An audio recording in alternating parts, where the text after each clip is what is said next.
In this section, you are going to learn about the functions such as cotangent and cotangent inverse x. First of all, you will learn about the function of cotangent. So let's begin. As you can see, this is my x-axis and this is the y-axis. This point is origin. I'm considering the points on the right of origin as pi over 2, pi, 3 pi over 2 and 2 pi. And the point that I'm considering on the left of origin is negative pi over 2, negative pi, negative 3 pi over 2 and negative 2 pi. What I'm going to do, I'm going to consider some vertical lines. So my vertical lines are here. Now let's grab the function cotangent. So if I grab the function, my function cotangent x will look like this one. As you can see, the value of cotangent function is 0 at pi over 2 and the function is not defined at 0 and pi. So basically what it means, the function cotangent x is not defined at the multiple of pi. So our domain will be all the values on the number line except the multiple of pi, and our range is negative infinity to positive infinity because the cotangent function can have any value from negative infinity to positive infinity, and the periodicity of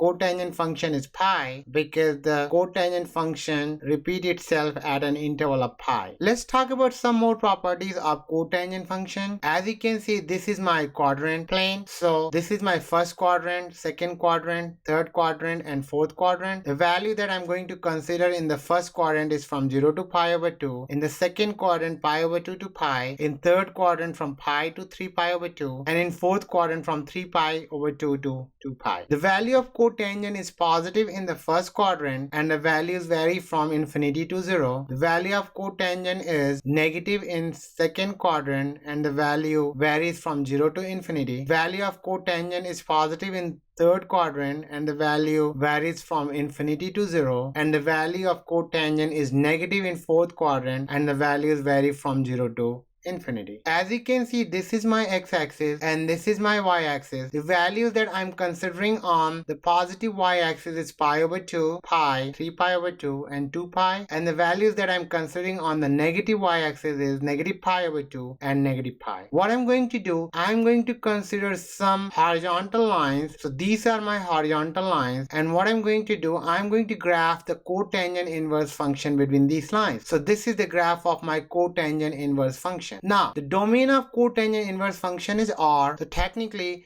the domain is all the real values from negative infinity to positive infinity, and the range for cotangent inverse function is from 0 to pi. If we consider the cotangent inverse function with a range from 0 to pi, so technically it means between this line and this line. So we are talking about this graph. So I'm going to use a different color. So I'm using red color to represent that graph. So if we consider this part of the graph, then this part is called the principal value branch of cotangent inverse. It simply means that if we consider a range from 0 to pi, the branch that we consider for cotangent inverse function is principal value branch, and that is this graph with the red color.